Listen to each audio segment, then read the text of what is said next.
Friends, എല്ലാവർക്കും learners അക്കാഡമിയിലേക്ക് സ്വാഗതം. നമുക്കിന്ന് ഇടുക്കി ജില്ലയെക്കുറിച്ച് പഠിക്കാം.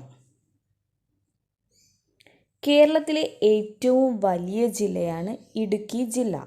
2023 കുട്ടമ്പുഴ പഞ്ചായത്ത് ഉൾപ്പെടുത്തിയതിന് ശേഷമാണ് കേരളത്തിലെ ഏറ്റവും വലിയ ജില്ല എന്ന പദവി ഇടുക്കിക്ക് ലഭിക്കുന്നത്. 1972 ജനുവരി 26 സ്ഥാപിതമാകുന്നത്. ജനസാന്ദ്രത 259 ചതുരശ്ര കിലോമീറ്റർ ആണ്. സ്ത്രീ പുരുഷാനുപാതം 1006/1000 ആണ്. ബ്ലോക്ക് പഞ്ചായത്ത് 8 ഗ്രാമപഞ്ചായത്ത് 51, നിയമസഭാ മണ്ഡലം 5, മുനിസിപ്പാലിറ്റി 2, താലൂക്കുകൾ 5, ലോകസഭാ മണ്ഡലം 1. ഇതൊന്നും അത്ര ഇമ്പോർട്ടൻ്റ് ആയിട്ടുള്ള കാര്യങ്ങളല്ല, ജസ്റ്റ് പറയുന്നതെന്നേ ഉള്ളൂ. ജനസാന്ദ്രതയിൽ ഏറ്റവും പിന്നിൽ നിൽക്കുന്ന ജില്ലയാണ് ഇടുക്കി. അതുപോലെ തന്നെ സ്ത്രീ പുരുഷാനുപാതത്തിലും ഏറ്റവും പിന്നിൽ നിൽക്കുന്ന ജില്ലയാണ് ഇടുക്കി. ജനസാന്ദ്രതയിലും സ്ത്രീ പുരുഷാനുപാതത്തിലും ഏറ്റവും പിന്നിൽ നിൽക്കുന്ന ജില്ലയാണ് ഇടുക്കി. കുടിയേറ്റക്കാരുടെ ജില്ല എന്നാണ് ഇടുക്കി അറിയപ്പെടുന്നത്. ഇടുക്കി ജില്ലയുടെ ആസ്ഥാനം പൈനാവ് ആണ്. ഇടുക്കി ജില്ലയുടെ വാണിജ്യ തലസ്ഥാനം കട്ടപ്പനയാണ്. ഇടുക്കി ജില്ലയുടെ ആസ്ഥാനം പൈനാവും ഇടുക്കി ജില്ലയുടെ വാണിജ്യ തലസ്ഥാനം കട്ടപ്പനയുമാണ്. തീവണ്ടിപ്പാതയില്ലാത്ത കേരളത്തിലെ 2 ജില്ലകളിൽ ഒന്നാണ് ഇടുക്കി. തീവണ്ടിപ്പാതയില്ലാത്ത ജില്ലകളിൽ ഒരു ജില്ലയാണ് ഇടുക്കി, മറ്റേത് വയനാടാണ്. അതുപോലെ തന്നെ ഏറ്റവും കൂടുതൽ പട്ടികവർഗക്കാരുള്ള 2ാമത്തെ ജില്ല ചോദിച്ചാൽ അത് ഇടുക്കിയാണ്. വനവിസ്തൃതി ഏറ്റവും കൂടുതലുള്ള ജില്ലയാണ്. ഏറ്റവും കൂടുതൽ കുരുമുളക് ഉൽപ്പാദിപ്പിക്കുന്ന ജില്ലയും ഇടുക്കിയാണ്. കുരുമുളക് കൂടാതെ തേയില, ഏലം എന്നിവ ഏറ്റവും കൂടുതൽ ഉൽപ്പാദിപ്പിക്കുന്ന കേരളത്തിലെ ജില്ലയും ഇടുക്കി തന്നെയാണ്. കേരളത്തിൽ വെളുത്തുള്ളി ഉൽപ്പാദിപ്പിക്കുന്ന ഏക ജില്ല. കേരളത്തിലെ മഴനിഴൽ പ്രദേശം എന്നറിയപ്പെടുന്നത് ചിന്നാറാണ്. കേരളത്തിലെ മഴനിഴൽ പ്രദേശം എന്നറിയപ്പെടുന്നത് ചിന്നാറാണ്.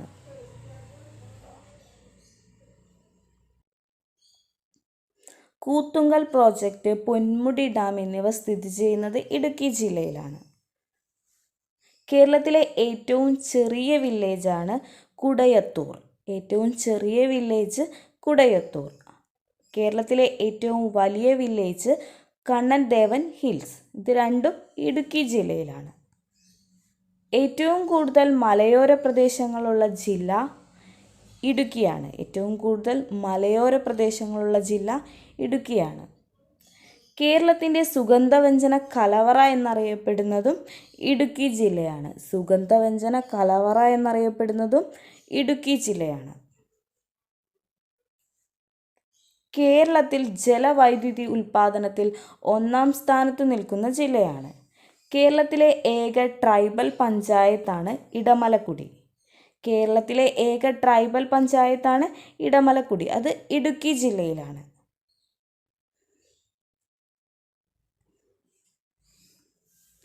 ഇടുക്കി ഡാം. ഏഷ്യയിലെ ആദ്യത്തെ ആർച്ച് ഡാം ഇടുക്കി ഡാമാണ്. ഏഷ്യയിലെ തന്നെ ആദ്യത്തെ ആർച്ച് ഡാം ചോദിച്ചാൽ അത് ഇടുക്കി ഡാമാണ്. ഇന്ത്യയിലെ ആദ്യത്തെ കമാന അണക്കെട്ട്, ആർച്ച് ഡാം, ഇതെല്ലാം ഇടുക്കി ഡാമാണ്. ഇടുക്കി ഡാമിൻ്റെ പ്രവർത്തനം ഉദ്ഘാടനം ചെയ്തത് 1976 ഇന്ദിരാഗാന്ധിയാണ്. 1976 ഇന്ദിരാഗാന്ധിയാണ്. കുറുവൻ കുറത്തി മലകൾക്കിടയിൽ സ്ഥിതി ചെയ്യുന്ന ഡാമാണ് ഇടുക്കി ഡാം. കുറുവൻ കുറത്തി മലകൾക്കിടയിൽ സ്ഥിതി ചെയ്യുന്ന ഡാമാണ് ഇടുക്കി ഡാം. ഇനി കുറുവൻ കുറത്തി ശില്പം സ്ഥിതി ചെയ്യുന്ന സ്ഥലം ചോദിച്ചാൽ അത് രാമക്കൽ മേടാണ്. കുറുവൻ കുറത്തി ശില്പം സ്ഥിതി ചെയ്യുന്നത് രാമക്കൽ മേടാണ്. കേരളത്തിലെ ഏറ്റവും ഉയരം കൂടിയ ഡാമാണ് ചെറുതോണി ഡാം. കേരളത്തിലെ ഏറ്റവും ഉയരം കൂടിയതും വലുതുമായ ഗ്രാവിറ്റി ഡാം ചോദിച്ചാൽ അത് ചെറുതോണി ഡാമാണ്. കാറ്റിൽ നിന്നും വൈദ്യുതി ഉൽപ്പാദിപ്പിക്കുന്ന പ്രദേശമാണ് രാമക്കൽമേട്. കാറ്റിൽ നിന്നും വൈദ്യുതി ഉൽപ്പാദിപ്പിക്കുന്ന പ്രദേശമാണ് രാമക്കൽമേട്. ഇനി ഇടുക്കി ജില്ലയിലെ ദേശീയോദ്യാനങ്ങളെക്കുറിച്ച് പഠിക്കാം. ഇരവികുളം, ആനമുടിച്ചോല, മതികെട്ടാൻ ചോല, പാമ്പാടും ചോല. അപ്പം 4 ദേശീയോദ്യാനങ്ങൾ ഇടുക്കി ജില്ലയിലുണ്ട്. ഇരവികുളം ദേശീയോദ്യാനം കേരളത്തിലെ ആദ്യത്തെ ദേശീയോദ്യാനമാണ് ഇരവികുളം ദേശീയോദ്യാനം. കേരളത്തിലെ ഏറ്റവും വലിയ ദേശീയോദ്യാനവും ഇതുതന്നെയാണ്. 1978 നിലവിൽ വരുന്നത്. ഇടുക്കി ജില്ലയിലെ ദേവികുളം താലൂക്കിലാണ് സ്ഥിതി ചെയ്യുന്നത്. ഇരവികുളം ദേശീയോദ്യാനത്തിൽ സംരക്ഷിക്കപ്പെടുന്ന മൃഗമാണ് വരയാട്, നീലഗിരി താർ. അടുത്തതാണ് മതികെട്ടാൻ ചോല. 2003 നിലവിൽ വരുന്നത്. ചോലക്കാടുകളുടെ സംരക്ഷണാർത്ഥമാണ് നിലവിൽ വരുന്നത്. ആനമുടിച്ചോല 2003 ദേശീയോദ്യാനമായി പ്രഖ്യാപിച്ചു. പാമ്പാടും ചോല കേരളത്തിലെ ഏറ്റവും ചെറിയ ദേശീയോദ്യാനം. 2003 ദേശീയോദ്യാനമായി പ്രഖ്യാപിച്ചു. ഇടുക്കി ജില്ലയിലെ മറയൂർ വില്ലേജിലാണ് സ്ഥിതി ചെയ്യുന്നത്. ഇടുക്കി ജില്ലയിൽ 4 ദേശീയോദ്യാനങ്ങളാണുള്ളത്. ഇരവികുളം, ആനമുടിച്ചോല, മതികെട്ടാൻ ചോല, പാമ്പാടും ചോല.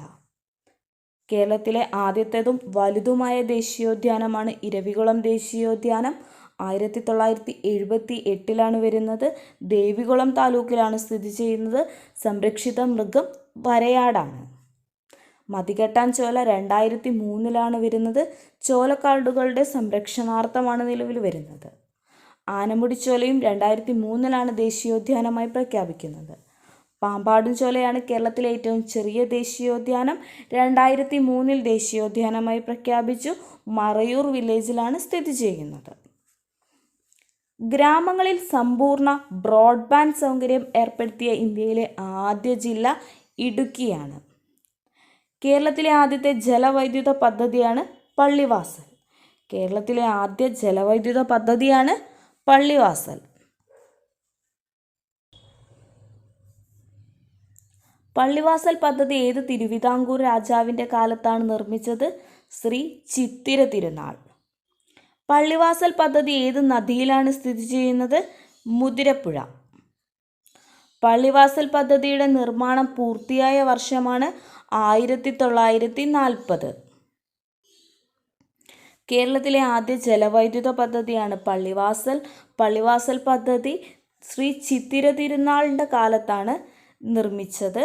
പള്ളിവാസൽ പദ്ധതി മുതിരപ്പുഴയിലാണ് സ്ഥിതി ചെയ്യുന്നത്. പള്ളിവാസൽ പദ്ധതിയുടെ നിർമ്മാണം പൂർത്തിയായത് 1940. ഇന്ത്യയിലെ ഏറ്റവും വലിയ ഏലത്തോട്ടം, ഏലം ലേല കേന്ദ്രം സ്ഥിതി ചെയ്യുന്ന സ്ഥലമാണ് വണ്ടൻമേട്. കേന്ദ്ര ഏല ഗവേഷണ കേന്ദ്രം സ്ഥിതി ചെയ്യുന്നത് മയിലാടുംപാറയിലാണ്. ഇടുക്കി കേന്ദ്ര ഏല ഗവേഷണ കേന്ദ്രം. കേരളത്തിലെ ഏലം ഗവേഷണ കേന്ദ്രം സ്ഥിതി ചെയ്യുന്നത് പാമ്പാടുംപാറയാണ്. കേന്ദ്ര ഏല ഗവേഷണ കേന്ദ്രം മയിലാടുംപാറ. കേരളത്തിലെ ഏല ഗവേഷണ കേന്ദ്രം പാമ്പാടുംപാറ. പെരിയാർ. കേരളത്തിലെ ഏറ്റവും വലുതും നീളം കൂടിയതുമായ നദിയാണ് പെരിയാർ. പെരിയാർ കേരളത്തിലൂടെ ഒഴുകുന്ന ദൂരം 244 കിലോമീറ്ററാണ്. പെരിയാറിൻ്റെ ഉദ്ഭവം ശിവഗിരി മലയിൽ നിന്നാണ്. കേരളത്തിൽ ഏറ്റവും കൂടുതൽ അണക്കെട്ടുകൾ നിർമ്മിച്ചിരിക്കുന്നത് പെരിയാർ നദിയിലാണ്. ഏറ്റവും കൂടുതൽ ജലവൈദ്യുത പദ്ധതികൾ സ്ഥിതി ചെയ്യുന്ന നദിയും പെരിയാറാണ്. ആലുവ പുഴയെന്നും പ്രാചീന കാലത്ത് ചൂർണി എന്നറിയപ്പെടുന്നതും പെരിയാറാണ്. ഇടുക്കി ഡാം നിർമ്മിച്ചിരിക്കുന്നത് പെരിയാറിലാണ്. പെരിയാറിലെ ജലവൈദ്യുത പദ്ധതികളാണ് പള്ളിവാസൽ, ചെങ്കുളം, പന്നിയാർ, നേര്യമംഗലം. പെരിയാറിൻ്റെ പോഷക നദികളാണ് മുതിരപ്പുഴ, മുല്ലയാർ, പെരുന്തുറ, ചെറുതോണിയാർ, കട്ടപ്പനയാർ, പെരിഞ്ചാൻ, കുടിയാർ എന്നിവ.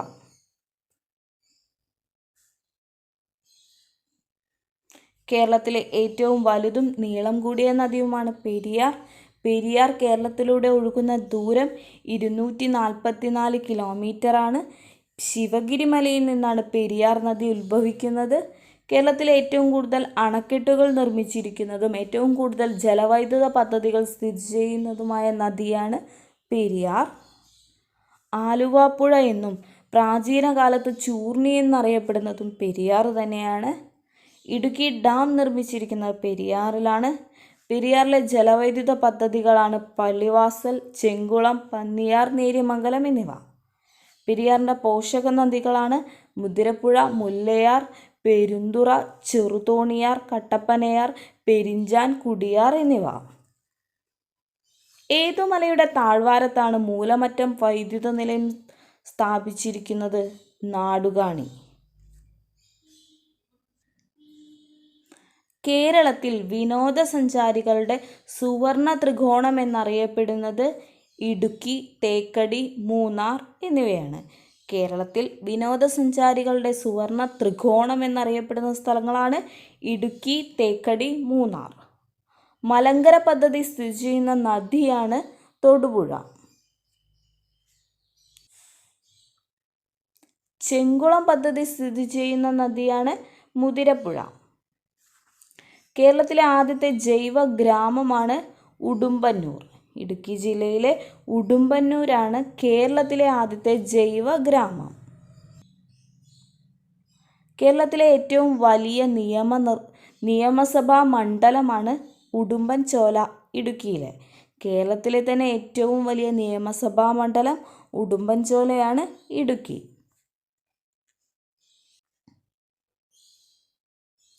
കേരളവും തമിഴ്നാടും തമ്മിൽ ഉടമസ്ഥാവകാശ തർക്കം നിലനിൽക്കുന്ന ക്ഷേത്രമാണ് മംഗളദേവി ക്ഷേത്രം.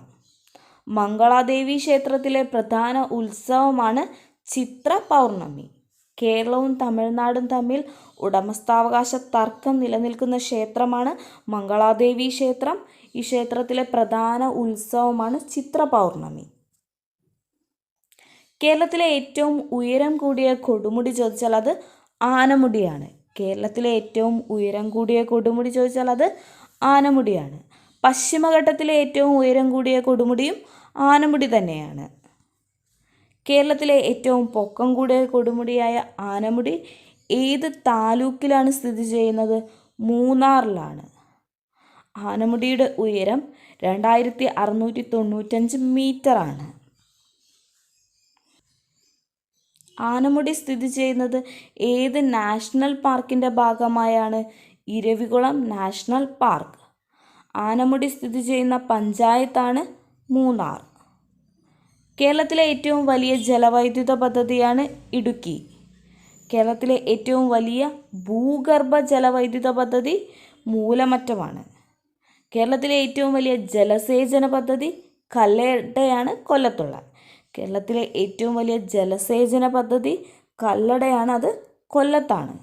കേരളത്തിലെ ഏറ്റവും വലിയ ഭൂഗർഭ ജലവൈദ്യുത പദ്ധതി മൂലമറ്റം, ഇടുക്കി. കേരളത്തിലെ ഏറ്റവും വലിയ ജലവൈദ്യുത പദ്ധതി ഇടുക്കിയാണ്. സ്വന്തമായി വൈദ്യുതി ഉൽപ്പാദിച്ച് വിതരണം ചെയ്ത് കേരളത്തിലെ ആദ്യ ഗ്രാമപഞ്ചായത്താണ് മാങ്കുളം. സ്വന്തമായി വൈദ്യുതി ഉൽപ്പാദിപ്പിച്ച് വിതരണം ചെയ്യുന്ന കേരളത്തിലെ ആദ്യ ഗ്രാമപഞ്ചായത്ത് ചോദിച്ചാൽ അത് മാങ്കുളമാണ്. ഇന്തോ-സ്വിസ് സംരംഭമായ കാറ്റിൽ ആൻഡ് ഫോഡർ ഡെവലപ്മെൻറ്റ് പ്രോജക്റ്റ് സ്ഥാപിക്കപ്പെട്ട സ്ഥലമാണ് മാട്ടുപ്പെട്ടി, 1963. ചിന്നാർ വന്യജീവി സങ്കേതം സ്ഥിതി ചെയ്യുന്ന ജില്ലയാണ് ഇടുക്കി. കേരളത്തിൽ ചാമ്പൽ മലയണ്ണാൻ കാണപ്പെടുന്ന വന്യജീവി സങ്കേതം ചിന്നാറാണ്. നക്ഷത്ര ആമകളെ കണ്ടുവരുന്നതും ചിന്നാറിലാണ്. ഇടുക്കിയിൽ നിന്നും കിഴക്കോട്ടൊഴുകി കാവേരിയിൽ ചേരുന്ന നദിയാണ് പാമ്പാർ. ഇടുക്കിയിൽ നിന്നും കിഴക്കോട്ടൊഴുകി കാവേരിയിൽ ചേരുന്ന നദിയാണ് പാമ്പാർ. കേരളത്തിൽ ആദ്യമായി വൈദ്യുതി ഉപയോഗിച്ച് പ്രവർത്തിച്ച വ്യവസായ സംരംഭമാണ് കണ്ണൻ ദേവൻ കമ്പനി. കേരളത്തിലെ കാശ്മീർ എന്നറിയപ്പെടുന്നത് മൂന്നാറാണ്. കേരളത്തിലെ കാശ്മീർ എന്നറിയപ്പെടുന്നത് മൂന്നാറാണ്. മുതിരപ്പുഴ, നല്ലതണ്ണി, കുണ്ടള എന്നീ നദികളുടെ സംഗമ സ്ഥാനവും മൂന്നാറാണ്. കേരളത്തിലെ ഏറ്റവും ഉയരത്തിൽ സ്ഥിതി ചെയ്യുന്ന ടൗൺ ചോദിച്ചാൽ അത് മൂന്നാർ തന്നെയാണ്. ഇനി ഓരോ പദ്ധതികളും ആ പദ്ധതികൾക്ക് സഹായിച്ച രാജ്യങ്ങളെക്കുറിച്ചും നോക്കാം. ഇടുക്കി അണക്കെട്ട് Canada. Indian rare earth France. Neendakara fishery community project Norway. Kochi എണ്ണ ശുദ്ധീകരണശാല America. Cochin shipyard Japan. Cattle and fodder development project Mattupetty Switzerland. മുനിയറകളുടെ നാട്, ചന്ദനമരങ്ങളുടെ നാട് എന്നെല്ലാം അറിയപ്പെടുന്നത് മറയൂരാണ്. മുനിയറകളുടെ നാട് എന്നും ചന്ദനമരങ്ങളുടെ നാട് എന്നറിയപ്പെടുന്നതും മറയൂരാണ്. ഒരു പ്രത്യേക സസ്യത്തിനായി മാത്രം ഇന്ത്യയിൽ നിലവിൽ വന്ന ആദ്യ ഉദ്യാനമാണ് കുറിഞ്ഞിമല ഉദ്യാനം 2006. പെരിയാർ വന്യജീവി സങ്കേതം. കേരളത്തിലെ ആദ്യത്തെ വന്യജീവി സങ്കേതമാണ് തേക്കടി അഥവാ പെരിയാർ വന്യജീവി സങ്കേതം. അതിനെ നെല്ലിക്കാമ്പെട്ടി ഗെയിം സാങ്ച്വറി എന്നാണ് ആദ്യ സമയങ്ങളിൽ അറിയപ്പെട്ടിരുന്നത്. കേരളത്തിൽ വന്യജീവി സങ്കേതങ്ങളുടെ എണ്ണം 18. കേരളത്തിലെ ഏറ്റവും വലിയ വന്യജീവി സങ്കേതമാണ് പെരിയാർ. നെല്ലിക്കാമ്പെട്ടി ഗെയിം സാങ്ച്വറി സ്ഥാപിച്ച തിരുവിതാംകൂർ രാജാവാണ് ശ്രീ ചിത്തിര തിരുനാൾ 1934. തേക്കടി വന്യജീവി സങ്കേതം എന്നറിയപ്പെടുന്നതും പെരിയാർ വന്യജീവി സങ്കേതം തന്നെയാണ്. പെരിയാർ ടൈഗർ റിസർവിൽ തമിഴ്നാടിനോട് ചേർന്ന് കിടക്കുന്ന കേരളത്തിലെ ആരാധനാലയമാണ് മംഗളദേവി ക്ഷേത്രം. ശബരിമല സ്ഥിതി ചെയ്യുന്ന വന്യജീവി സങ്കേതമാണ് പെരിയാർ. ലോകബാങ്ക് ബക്കർലിപ്പ് പദ്ധതി നടപ്പിലാക്കുന്ന വന്യജീവി സങ്കേതം പെരിയാറാണ്. കേരളത്തിലെ എത്രാമത്തെ കടുവാ സങ്കേതമാണ് പെരിയാർ? 10ാമത്തെ. പെരിയാർ കടുവാ സംരക്ഷണ പ്രദേശം സ്ഥിതി ചെയ്യുന്ന ജില്ലകളാണ് ഇടുക്കി, പത്തനംതിട്ട. പെരിയാറിനെ വന്യജീവി സങ്കേതമായി പ്രഖ്യാപിച്ച വർഷം 1950. പെരിയാറിനെ ടൈഗർ റിസർവായി പ്രഖ്യാപിച്ച വർഷം 1978. പെരിയാർ വന്യജീവി സങ്കേതത്തിൻ്റെ കോർ പ്രദേശത്തെ ദേശീയോദ്യാനമായി പ്രഖ്യാപിച്ച വർഷം 1982. പെരിയാർ വന്യജീവി സങ്കേതത്തിൽ പ്രൊജക്റ്റ് എലിഫൻ്റ് ആരംഭിച്ചത് 1992. കേരളത്തിലെ ആദ്യത്തെ വന്യജീവി സങ്കേതമാണിത്. കേരളത്തിൽ 18 വന്യജീവി സങ്കേതങ്ങളാണുള്ളത്. കേരളത്തിലെ ഏറ്റവും വലിയ വന്യജീവി സങ്കേതമാണ് നെല്ലിക്കാമ്പെട്ടി ഗെയിം സാങ്ച്വറി എന്നാണ് പണ്ടറിയപ്പെട്ടിരുന്നത്. അത് സ്ഥാപിച്ച രാജാവ് ചോദിച്ചാൽ ശ്രീ ചിത്തിര തിരുനാളാണ് 1934. പെരിയാർ ടൈഗർ റിസർവിൽ തമിഴ്നാടിനോട് ചേർന്ന് കിടക്കുന്ന കേരളത്തിലെ ആരാധനാലയമാണ് മംഗളദേവി ക്ഷേത്രം. ശബരിമല സ്ഥിതി ചെയ്യുന്ന വന്യജീവി സങ്കേതം പെരിയാറാണ്. ലോകബാങ്ക് ബക്കർലിപ്പ് പദ്ധതി നടപ്പിലാക്കുന്ന വന്യജീവി സങ്കേതമാണിത്. കേരളത്തിലെ 10ാമത്തെ കടുവാ സങ്കേതമാണ് പെരിയാർ. പെരിയാർ കടുവാ സംരക്ഷണ പ്രദേശം സ്ഥിതി ചെയ്യുന്ന ജില്ലകളാണ് ഇടുക്കി, പത്തനംതിട്ട എന്നിവ. പെരിയാറിനെ വന്യജീവി സങ്കേതമായി പ്രഖ്യാപിച്ച വർഷമാണ് 1950. പെരിയാറിനെ ടൈഗർ റിസർവായി പ്രഖ്യാപിച്ച വർഷമാണ് 1978. പെരിയാർ വന്യജീവി സങ്കേതത്തിൻ്റെ കോർ പ്രദേശത്തെ ദേശീയോദ്യാനമായി പ്രഖ്യാപിച്ച വർഷമാണ് 1982. പെരിയാർ വന്യജീവി സങ്കേതത്തിൽ പ്രൊജക്റ്റ് എലിഫൻ്റ് ആരംഭിച്ച വർഷം 1992. കേരളത്തിലെ ആദ്യത്തെ ഡാമാണ് മുല്ലപ്പെരിയാർ. മുല്ലപ്പെരിയാർ സ്ഥിതി ചെയ്യുന്ന ജില്ല ചോദിച്ചാൽ അത് ഇടുക്കി ജില്ലയാണ്. മുല്ലപ്പെരിയാർ അണക്കെട്ട് സ്ഥിതി ചെയ്യുന്ന നദിയാണ് പെരിയാർ. മുല്ലപ്പെരിയാർ അണക്കെട്ട് സ്ഥിതി ചെയ്യുന്ന താലൂക്ക് പീരുമേടാണ്. കുമിളി പഞ്ചായത്തിലാണ് സ്ഥിതി ചെയ്യുന്നത്. മുല്ലപ്പെരിയാർ നിർമ്മാണം ആരംഭിച്ച വർഷം 1887. മുല്ലപ്പെരിയാർ ഡാം പണി പൂർത്തിയായ വർഷം 1895 മുല്ലപ്പെരിയാർ അണക്കെട്ട് നിർമ്മിക്കുവാൻ ഉപയോഗിച്ചിരുന്ന മിശ്രിതമാണ് സുർക്കി മിശ്രിതം. മുല്ലപ്പെരിയാറിലെ ജലം തമിഴ്നാട്ടിലേക്ക് കൊണ്ടുപോകാൻ വേണ്ടി ഉണ്ടാക്കിയ കരാറാണ് പെരിയാർ ലീസ് എഗ്രിമെൻറ്റ്. മുല്ലപ്പെരിയാർ അണക്കെട്ടിൻ്റെ ശില്പി ജോൺ പെനിക്വിക്ക്. മുല്ലപ്പെരിയാർ അണക്കെട്ട് ഉദ്ഘാടനം ചെയ്തത് വെൻലോക്ക് പ്രഭു. പെരിയാർ ലീസ് എഗ്രിമെൻ്റ് ഒപ്പുവെച്ച വർഷം 1886 ഒക്ടോബർ 29. 999 വർഷത്തേക്ക്. പെരിയാർ ലീസ് എഗ്രിമെൻ്റ് ഒപ്പുവെച്ച സമയത്തെ തിരുവിതാംകൂർ രാജാവാണ് ശ്രീമൂലം തിരുനാൾ. മുല്ലപ്പെരിയാർ തർക്കം നിലനിൽക്കുന്ന സംസ്ഥാനങ്ങളാണ് കേരളവും തമിഴ്നാടും. മുല്ലപ്പെരിയാറിലെ വെള്ളം സംഭരിച്ചു വയ്ക്കുന്ന തമിഴ്നാട്ടിലെ അണക്കെട്ടാണ് വൈഗ അണക്കെട്ട്. മുല്ലപ്പെരിയാർ അണക്കെട്ടിൻ്റെ സുരക്ഷയെക്കുറിച്ച് പഠിക്കാനായി സുപ്രീം കോടതി നിയമിച്ച കമ്മിറ്റിയുടെ തലവനാണ് ജസ്റ്റിസ് A.S. ആനന്ദ്. ഒന്നുകൂടെ നോക്കാം. കേരളത്തിലെ ആദ്യത്തെ ഡാമാണ് മുല്ലപ്പെരിയാർ ഡാം. മുല്ലപ്പെരിയാർ സ്ഥിതി ചെയ്യുന്ന ജില്ല ഇടുക്കിയാണ്. മുല്ലപ്പെരിയാർ അണക്കെട്ട് സ്ഥിതി ചെയ്യുന്ന നദി പെരിയാറാണ്. താലൂക്ക് പീരുമേട് താലൂക്കും കുമിളി പഞ്ചായത്തിലുമാണ്. മുല്ലപ്പെരിയാർ നിർമ്മാണം ആരംഭിച്ച വർഷം 1887. മുല്ലപ്പെരിയാർ ഡാം പണി പൂർത്തിയാക്കിയ വർഷം 1895. മുല്ലപ്പെരിയാർ അണക്കെട്ട് നിർമ്മിച്ചിരിക്കുന്ന മിശ്രിതം സുർക്കി മിശ്രിതം. മുല്ലപ്പെരിയാറിലെ ജലം തമിഴ്നാട്ടിലേക്ക് കൊണ്ടുപോകാൻ വേണ്ടി ഉണ്ടാക്കിയ കരാറാണ് പെരിയാർ ലീസ് എഗ്രിമെൻറ്റ്. മുല്ലപ്പെരിയാർ അണക്കെട്ടിൻ്റെ ശില്പി ജോൺ പെനിക്വിക്ക് ആണ്. മുല്ലപ്പെരിയാർ അണക്കെട്ട് ഉദ്ഘാടനം ചെയ്തത് വെൻലോക്ക് പ്രഭു. പെരിയാർ ലീസ് എഗ്രിമെൻ്റ് ഒപ്പുവെച്ച വർഷമാണ് 1886 ഒക്ടോബർ 29. പെരിയാർ ലീസ് എഗ്രിമെൻ്റ് ഒപ്പുവെച്ച സമയത്ത് തിരുവിതാംകൂർ രാജാവാണ് ശ്രീമൂലം തിരുനാൾ. മുല്ലപ്പെരിയാർ തർക്കം നിലനിൽക്കുന്ന സംസ്ഥാനങ്ങളാണ് കേരളം, തമിഴ്നാട്.